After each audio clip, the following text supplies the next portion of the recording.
Well, good morning, everybody. It's great to see such a crowd here, and thanks, Frank, for getting everybody in their seats first. That's always great. I'm David Humphrey. I'm with the Energy National Security Program as well, and it's really great to have this program come together in this way. We've been talking about this for several months as the issues surrounding rare earths had become more and more in the press and being discussed, but really we kept thinking, well, what are the issues that lie behind this discussion, and what are the things that we're looking at? And it's really took us a while to pull together and start looking at the right people to come and start this dialogue and start this discussion. And we were really fortunate that our timing worked out so well with the release from DOE of their study that they've been working on for 6 months or more, I think. So it's really a great honor to be able to have this program. Our program's been, the Energy National Security Program has been long focused on the question of the geopolitics of conventional energy and the supply risks that go with that. But as we move into this transformation of the energy sector, the concern becomes what kind of risks are we looking for there? What kind of supply chain risks? What kind of geopolitical risks will we be facing? And so one of the questions that came up around this discussion of rare earth elements was, is this one of those topics that we need to be concerned with? And so we thought it would be useful to look at resource base, the uses, the alternatives. What are the key questions that have to be analyzed? Now, for those of us of a certain age, rare earth sort of is identified with something else. So I did a Google this morning to find out whether the rare earth minerals came up or whether the band from the 60s and 70s came up first. And actually, rare earth elements does come up first now. I'm sure if I'd done this 6 months ago, rare earth, the band, for those of you who are younger, I checked it out with Lee Hendricks, our research associate, and she said, who? But at any rate, you know, that would have come up first. So this really shows how this has started to penetrate into the dialogue, into the public discussion. We'll have David speak first because he's going to do a presentation on the report. And for me, it's really great to have David here. I've known him for a number of years. He's a real leader in the effort to make this transformation of our energy sector and get us into a much cleaner energy system. And he's been doing this for a number of years, I would say, both with his work now as the Assistant Secretary for Policy and International Affairs, but before with the work at Brookings and with the Clinton Global Initiative, and then previous to that in the Clinton administration, serving in both the State Department and the National Security Council. We have fuller bios that have been distributed to everybody, but I just wanted to say, David, personally, thank you very much for coming, and it's great to see you here, and why don't you go ahead? Just the usual administrative announcements. Please turn off your cell phones so that we don't have disruptions during the time. And we will have time for questions and answers for David right after his presentation, and then we'll switch to another panel. Well, thank you very much, David. It is terrific to be here at the Center for Strategic and International Studies, one of our nation's leading think tanks looking at the issues that I work on. Particularly great to be here with David Humphrey, an old friend, as he says. We've been working together for many years in different seats. David left the office that I now am at before I arrived. But let me tell you, he leaves a legacy of a lot of respect, a lot of warmth. I hear from people in our office how much they value and like David Humphrey. So it's really terrific to be here. And thank you for your invitation. I know that this conference or this event has been in the works for a while. We were delighted you accept your invitation to appear here and use it as an opportunity to talk about this report that's been underway, as David said, in the Department of Energy now for much of the year. And I'm going to, in the next 20 or 30 minutes, describe to you some research that the Department of Energy has done and our findings and some of the conclusions that we draw from them.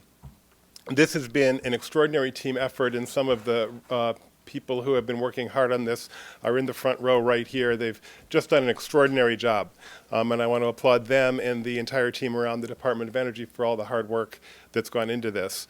So let me see if the technology works here. It does. So here's what I'm going to do today. I'm going to run through obviously background, our analysis. We looked at supply and demand, and then we did an analysis we call a criticality analysis. Talk about a program and policy directions we looked at, and then next steps. Here's the scope of what we did. And for some of you, I think, some of you are probably PhD chemists here and very familiar with what you're looking at. For others, this may be the first time you've looked at the periodic table since high school. These are the elements that we looked at, and the so-called rare earth elements are the ones that are the second row from the bottom there. But here's the point I want to emphasize. We looked in this study at 4 clean energy technologies. They're the ones that are pictured here on this slide. Wind turbines, electric vehicles, solar panels, and energy efficient lighting. We did not in this report look at the energy sector as a whole. We did not look at the economy as a whole. One of our conclusions is that much more work needs to be done in this area, and we intend to do more research going forward. But our work had a pretty specific focus. That's what we'll be talking about here.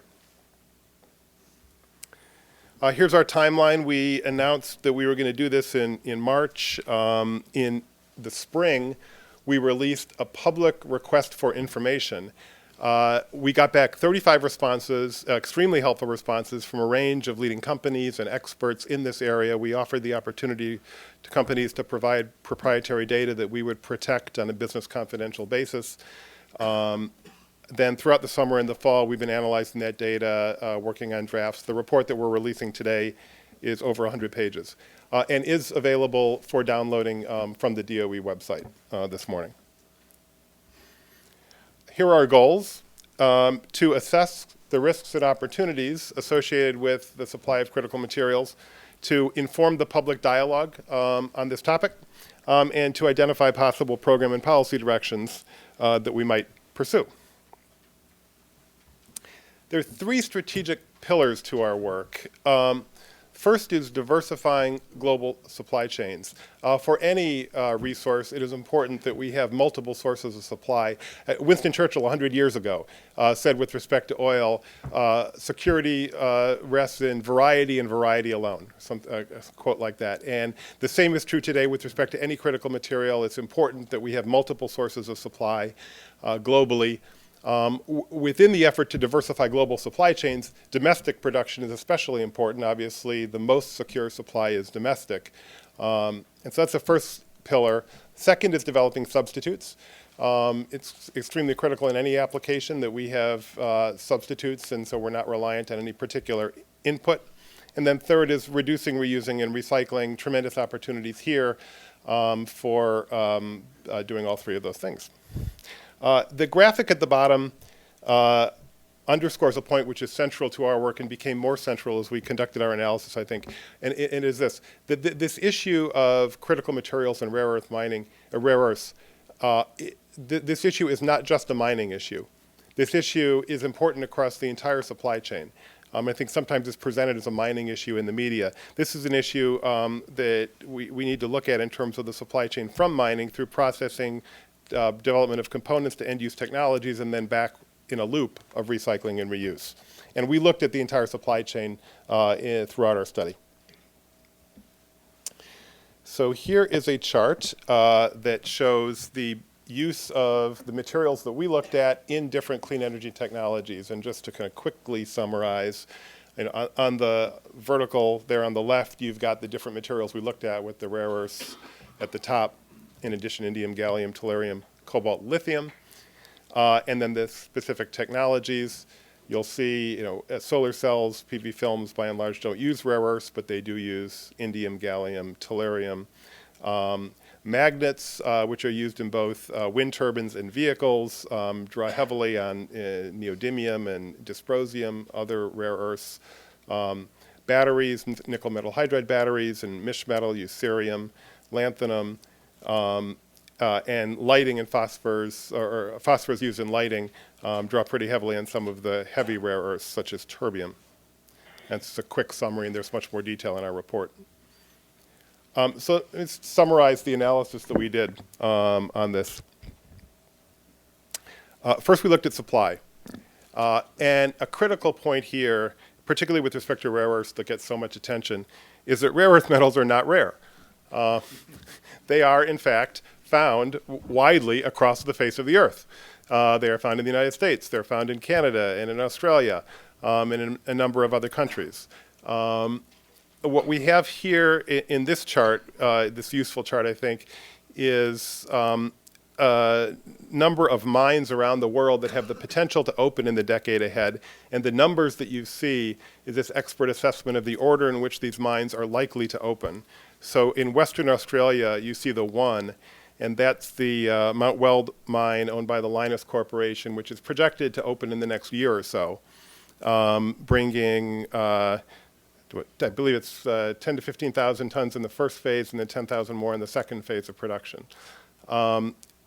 We have then in number 2 is the Mountain Pass mine in Southern California, and the Molycorp Corporation, which owns the mine, announced earlier this week that they have secured all of the permits that they need in order to operate that mine, and they expect to, they say, bring the mine online within 2 years. And then you'll see other mines around the world.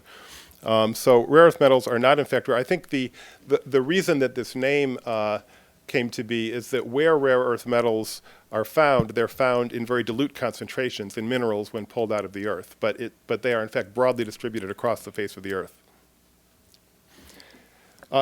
Here's a point that we thought important as we pursued our analysis. We call it co-production complications, and there's really 2 of them here. One of them is that historically, when rare earth elements and some of the other materials we looked at have been mined, they have not been the primary extraction product, precisely because they are found in such dilute concentrations. They were often byproducts. And so, for example, in the Baotou mine in China, iron has been the primary production product with rare earths as a byproduct. So that's one point. A different point on co-production is that rare earths in particular are often found co-located with thorium, which is radioactive, difficult to manage. And so there is both expense and significant complications and environmental consequences in separating the rare earth elements from thorium where they're found together. So we looked at supply, we also looked at demand. And just to quickly explain what we did in our demand scenarios here, we identified 4 scenarios for each of the technologies we were looking at.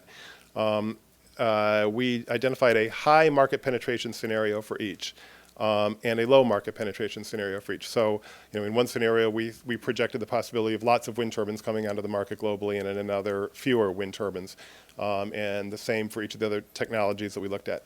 And then we did the same thing with respect to the material intensity in each of those. So, for example, we looked at the use of neodymium in wind turbines in current levels, and then, based upon discussions with industry, we looked at how much that might be brought down. And that's a low material intensity scenario. And then we generated 4 scenarios. So kind of high deployment, high intensity, which would mean lots of this stuff being demanded, all the way down to low penetration, low intensity, which would mean less. And some of this may be somewhat difficult to absorb in a PowerPoint. There's a lot more detail in our report. I can explain both our low technology deployment scenarios and our high technology deployment scenarios were drawn from work, mostly work done by the IEA for most of our technologies. Here is a chart which is, there will not be a test on this tomorrow, but here's a chart which briefly gives you some data on the high intensity and low intensity content in for each of our technologies. It gives you a sense of what we did. So at the top for neodymium in wind turbine generators, based upon our industry surveys and discussions, we estimate that the average use of neodymium in a generator today is about 186 kilograms per megawatt, but that there's a potential there to bring it down to 124. And so that was our high intensity and low intensity. We did the same thing for each of these. So here's a point that also emerged as important in our analysis, which is that these critical materials we're looking at are often a small fraction of the total cost of the clean energy technology. And here's an example with a plug-in electric car. Looking at the cost of the materials that we're looking at here, neodymium, dysprosium, lithium, and cobalt in a plug-in electric car, over the course of this year, we think the input prices within a vehicle varied between about $280, $320, and this is for a car that was ballpark $30,000 to $40,000 in cost. So obviously a relatively small percentage of the overall cost of the car. which means potentially that demand for these technologies are going to be slow to respond to changes in critical materials prices. We don't project that doubling, tripling, quadrupling of the prices for these materials would necessarily have a material impact on the demand for the overall technologies.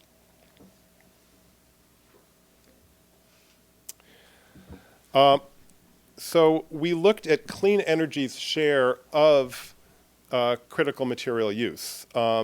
And our top line conclusion is that clean energy's share of total material use is currently quite small, but that it could grow significantly with increased deployment of these technologies in the years ahead.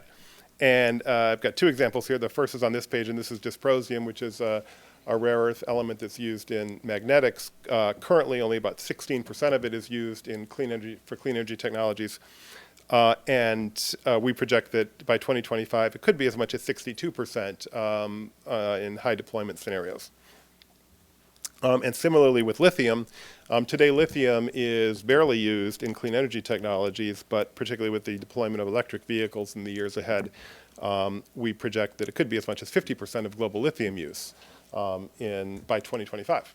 So I'm going to come back to and say a few more words about lithium in a couple minutes. So we did supply, we did demand, and then we pulled them together in charts that look like this. And just to tell you, kind of walk you through a couple of them. This is neodymium oxide. Neodymium is used in magnets. And the green and blue lines there are demand lines. And what they show, and those are different scenarios: high deployment, high intensity; low deployment, low intensity. And you see that by 2025, we have potential for pretty significantly increasing demand. The red lines are supply lines. And at the bottom, you see our current supply. Then we add on to it the Mount Weld mine in Australia. We add on to it the Mountain Pass mine in California. And then the very top line out to 2015 are additional mines projected to come online by 2015. After 2015, we didn't make any estimates of supply. But we continued the lines there. But what that shows is that with mines projected to come online by 2015, there's a pretty big gap between where the supply will be and where the demand might be in 2025. And so that means something will have to happen. Either additional mines will have to come online, either additional technologies will have to come forward that provide opportunities for recycling, that reduce the use of this. Prices will need to respond, but there's going to be some type of market adjustment will be required here. Same with dysprosium. This is also a rare earth metal here. This we identified as probably the most critical, as I'll show in a moment. But here you see even less. We see less supply coming online in the next few years, dysprosium than in neodymium, just to compare. And then a word about lithium. A couple of years ago, there was a kind of flurry of articles about peak lithium and concerns that maybe the world is running out of lithium.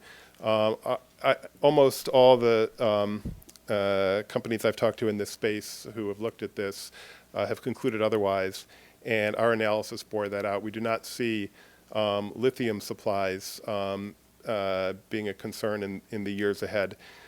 There's lithium in Chile and Argentina, in Australia, and the United States.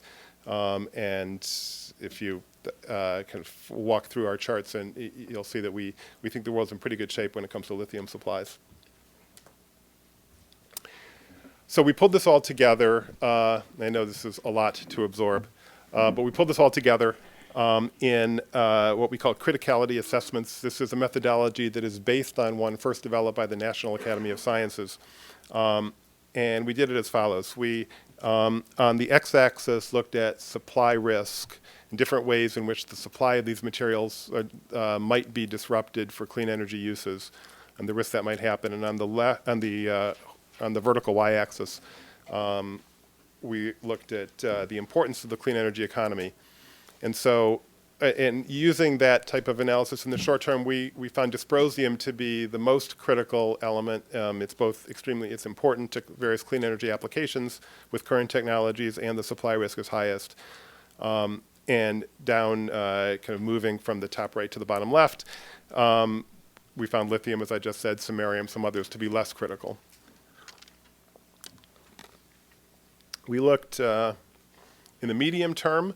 Here's the medium term, and here's kind of the shift from short-term to medium term being 10 to 15 years.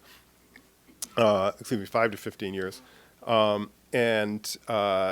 Still, some of these elements remain pretty critical in the medium term. There are, to be sure, and I want to emphasize this, there are opportunities for changing this story, and we're going to get to this. If we invest in research and technologies, if we respond with new recycling technologies, if we open up new sources of supply, this will change. But we're going to need to take action in order to address this situation. Which gets me to our program and policy directions. So we looked at 8 categories of programs and policies. Research and development, information gathering, permitting for domestic production, financial assistance for domestic production and processing, stockpiles recycling, education, and diplomacy. So a broad range of different types of policy responses. A key point, and I want to emphasize this is a DOE report that we're doing. It's just we coordinated and talked with colleagues in the interagency community, the federal government, but this is a DOE report. And so some of these areas are very much within DOE's core competence.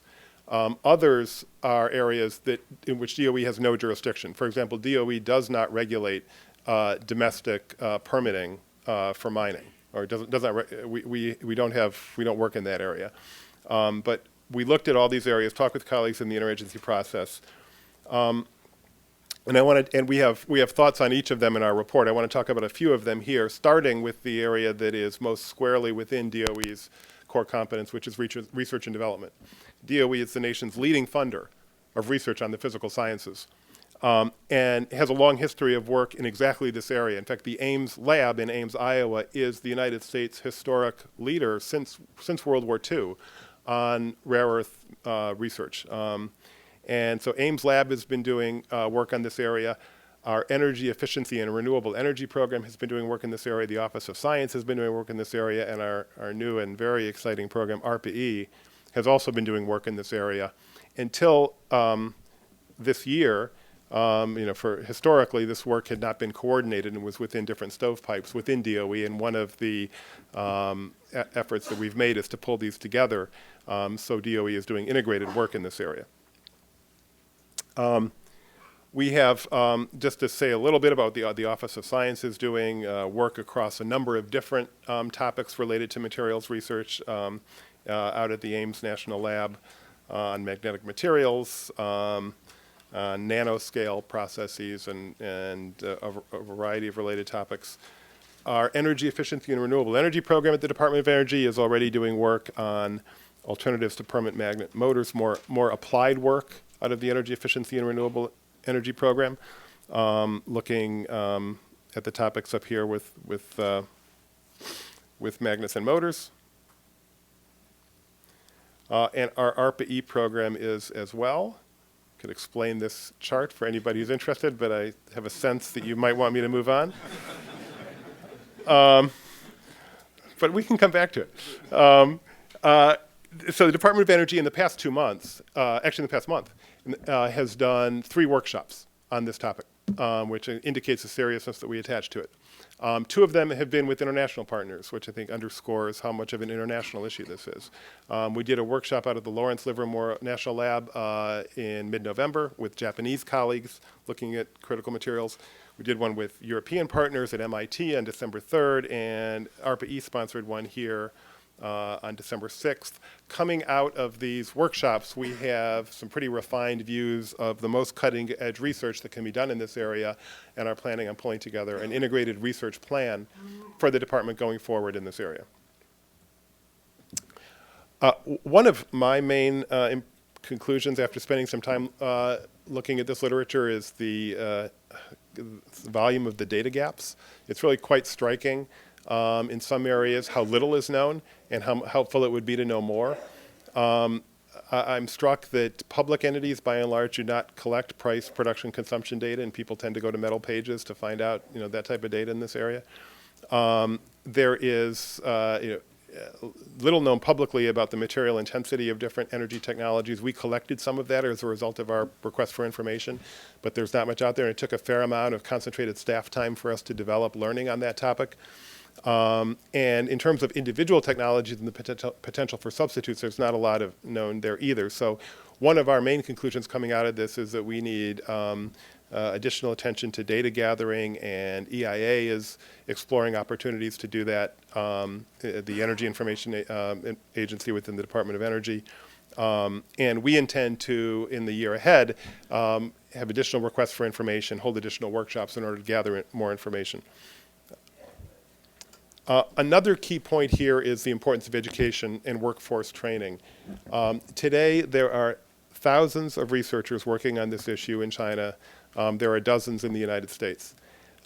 And in order for the world community to move forward as it needs to in this area, we need to develop expertise around the world. And I think in the United States, as part of the development of our clean energy technologies, in order to promote a clean energy future, we need to develop the human capital here to promote these technologies in the decades ahead.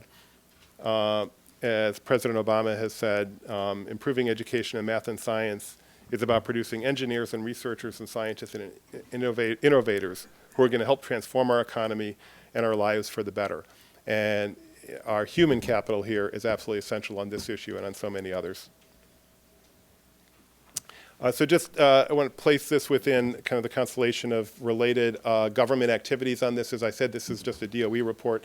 There is lots of other activity going on within the U.S. Federal government on this topic. OSTP, the Office of Science and Technology Policy within the Executive Office of the President, has coordinated work on this area among federal agencies.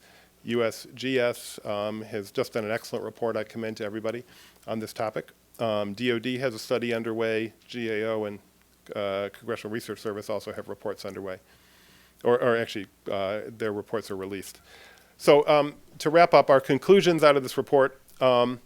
First, some materials analyzed are at risk of supply disruptions.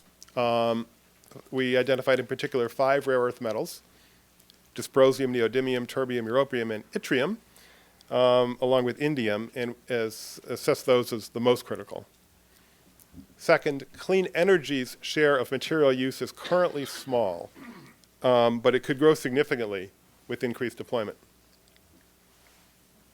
Third, critical materials are often a small fraction of the total cost of clean energy technologies, which means, among other things, that demand for those technologies may not respond quickly when prices increase. Fourth, and I emphasize this again, data are sparse. More information is required, and Department of Energy looks forward to working with many people here and others to make sure that we have quality data on these issues in the years ahead. And then sound policies and strategic investments can reduce risk, especially in the medium and long term. So next steps, we at the Department of Energy are going to develop an integrated research plan, building on our 3 recent workshops. We're going to strengthen our information gathering capacity. We're going to look at additional technologies. We're going to continue to work closely with international partners, with interagency colleagues, Congress, and public stakeholders. And we intend to update the strategy and continue working on this, update it by 2011. So with that, thank you very much for listening. I'm delighted to take questions.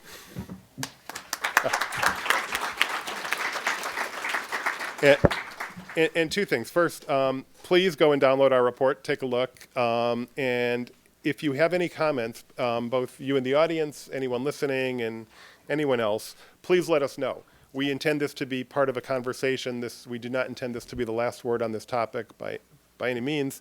And please send your comments to materialstrategy@energy.gov. We'll be collecting them. And then I'll sit down and take questions, and I just want to highlight that our team here has got a lot of technical expertise, and I may throw some questions to them if anybody has stumpers for me. So thank you. Thank you, David. First, a couple of ground rules many of you are familiar with in terms of our questions and answers. If you can identify yourself when you ask your question, and then please, if you can ask a question, if you have a comment to make, if you can follow it up with whatever question makes sense at the end. But it's always good to not turn this into a discussion session in that regard. One of the questions that came to my mind, David, if I can start, is there's a lot of discussion about getting the industry restarted here in the U.S., and I know you focused mostly on the science and technology aspects, but did you get a sense of what will be the key issues in that pathway to get an industry restarted in the U.S.? This is an industry that's got a pretty big environmental footprint, which may be a consideration. It also is going to require financing at a time when financing is still difficult to come by. So I don't know if you got a sense of what the issues will be faced by the industry here. I think you just identified some of the key ones. I think the human capital issue that I highlighted in my report in my presentation is really important here. We're going to need the trained professionals in order to do this. Financing will also be important. I understand with increased prices in the past year that financing opportunities look better, I hear, but not surprisingly. But obviously financing is going to be important. And I think just an understanding of the importance of this issue and the opportunities ahead. This is an issue that is it's got challenges, but it has huge opportunities. This is a space where lots of people can do lots of good things and prosper as a result of it. So I think it's the sustained attention that's going to make a difference too. Good. So throw it open for questions. Please, we can start. Okay, we'll start here in the middle. The hands are up first here right on the left. If you can wait for the microphones as well, it would be good. Phil Cushman, U.S. Marines. I've been following the rare earth issue for about a year now in my spare time. And one thing I have not seen in the debate is very much that talks about the bureaucratic obstacles in order to implement all the measures that are proposed. And I was wondering if you can comment on some of the challenges you anticipate and how we can overcome them. Thank you. That's interesting. I'm interested to hear what you mean by that, Phil. But no, I think speaking personally in terms of my participation within the U.S. federal government, we've had tremendous kind of working relationships with other agencies around the government. Good discussions. I see folks here from other agencies who are real experts in this area, and so I think there's been tremendous work together among federal agencies on this topic, and I think within DOE, one of the things we hope to do with this report is really figure out within the areas that we work on, how to overcome any obstacles and move forward. I guess, the one obstacle that was clear to us as we started this project within the Department of Energy was that historically, although there had been work in the Department of Energy on this topic, it had been stovepiped. It hadn't, it had been within different parts of the department who didn't always talk to each other. And so now we're bringing that together to make sure that we have the most efficient, productive work in this area. I can actually second that last comment. In all the years I spent within the office that you're in, I don't think we ever came across something that was quite as technical and as deep as this one on that topic. So I commend you for your ability to go through this PowerPoint so smoothly. It's great. Okay, another question right there in the middle. The second row, and then we'll go right here in the front. Thank you. This is Amos Goodman from the Cohen Group. As you noted earlier on, clean energy is not the only use of rare earth. It's not even the majority use of rare earth, and the other applications are also very critical, things like industrial catalytics, aerospace alloys for defense and national security applications, things like that. As part of your report, did you look at the demand profile for these other applications and how they may be impacting as second-order effects the criticality of these materials? We didn't, only in the following way. We looked at the current use of those of these materials, and then we projected their increase in the years ahead at the same rate of the growth of GDP. So in our analysis, we did not do individual kind of granularized look at these applications. We just didn't have the resources to do it. And we certainly welcome others with data in that area. If you've got them, we'd love to see it.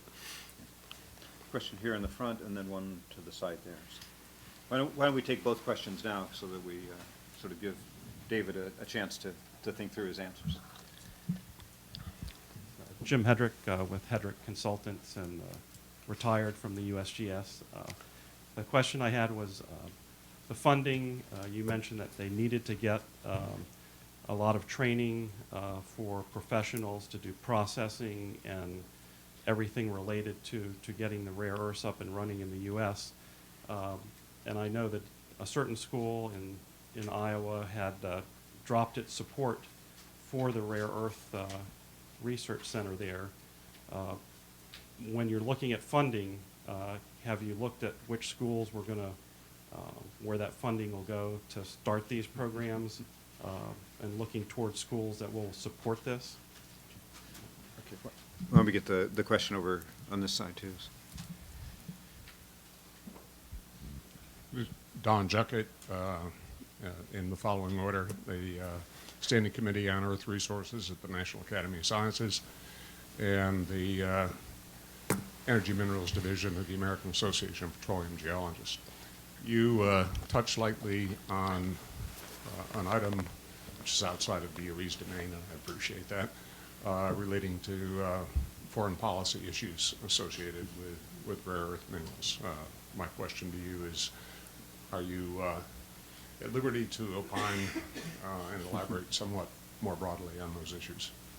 Two easy questions. Great. Always fun to be here.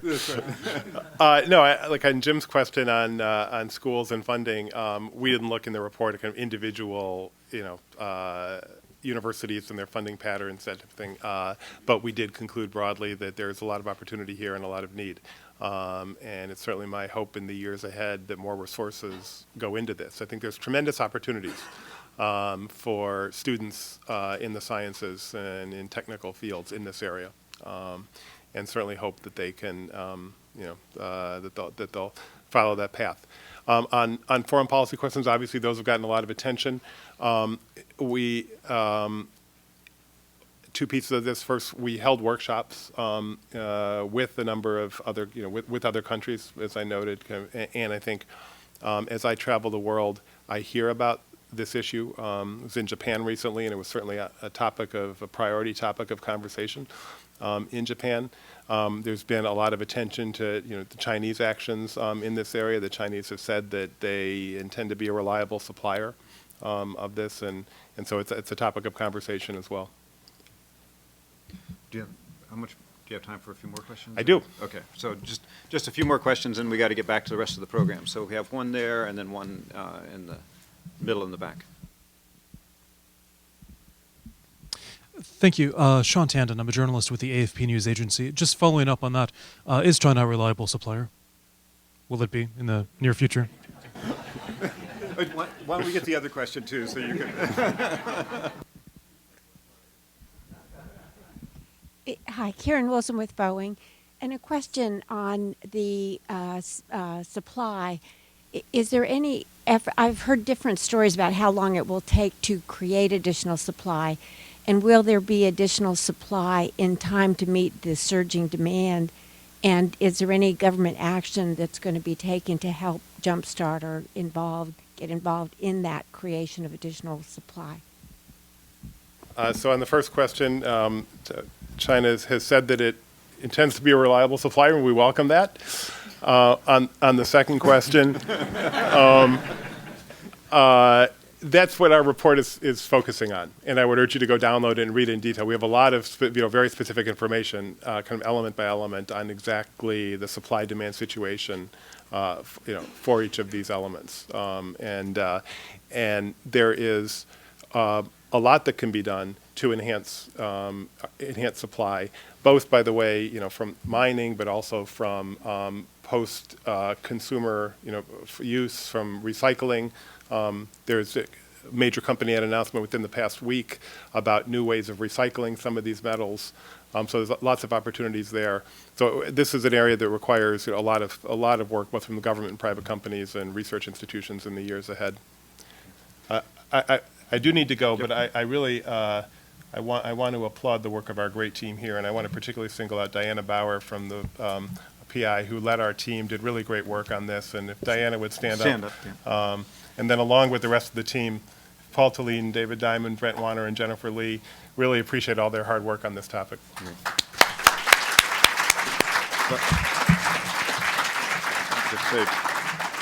David, just want to say thank you very much for coming over. It's really great to have you here, and this is really important work, and hope to see it continuing in the future. And maybe we can get you back in a year, and you can do the update. So again, Thank you, join me David, in and good luck thanking- with your event. Thank you. Join me in thanking David for his presentation.